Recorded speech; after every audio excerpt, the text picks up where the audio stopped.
नमस्कार, मी पूनम. आजचा दिवस थोडा खास आहे.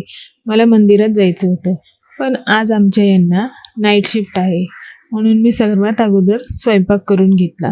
कधी कधी असं होतं ना, आपल्या इच्छा असतात, पण आधी जबाबदारी येते. गृहिणीचं आयुष्य हे असंच असतं. आज मला लवकर तयार व्हायचं होतं, पण त्यांचं जेवण, डबा सगळं तयार असणं महत्त्वाचं आहे, कारण ते शांतपणे कामाला गेले तर माझं मनही शांत राहील. मी जेव्हा स्वयंपाक करते ते फक्त घरासाठी नाही करत, मी माझ्या स्वप्नांसाठीही करते. तुम्हाला माहीत आहे, मी हा ब्लॉग सुरू केला कारण मला माझं स्वतःचं घर घ्यायचं आहे.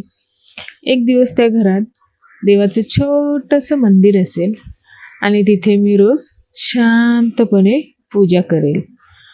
आज मंदिरात जाऊन देवाकडे फक्त एकच मागणं आहे, माझ्या कुटुंबाला आनंद दे आणि मला माझं स्वप्न पूर्ण करण्यासाठी ताकद दे.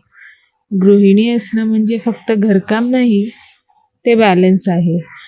घर, नवरा, कुटुंब आणि स्वतःची स्वप्न हे सांभाळणं म्हणजे खरा प्रवास. जर तुम्ही आधी कुटुंब आणि मग स्वतःचं स्वप्न असं बॅलन्स करत असाल तर कमेंटमध्ये बॅलन्स द्या. उद्या पुन्हा भेटूया माझ्या स्वप्नाच्या अजून एका दिवसासोबत. आज आपला एक आठवडा पूर्ण झाला आणि आजचा दिवस होता 7वा दिवस. 7 दिवसाच्या प्रवासात मला खूप काही शिकण्यासारखं भेटलं. 7 दिवसाच्या प्रवासात आहे ना, आता एक मनाला सवय लागून गेली की व्हिडिओ बनवायचा आहे म्हणजे बनवायचा आहेच, काही का होईना. आपण दिवसभर यांच्या मनाचं काम, त्याच्या मनाचं काम, यांनी सांगितलेलं काम, त्याने सांगितलेलं काम किंवा आपल्या मनाप्रमाणे भरपूर करतो.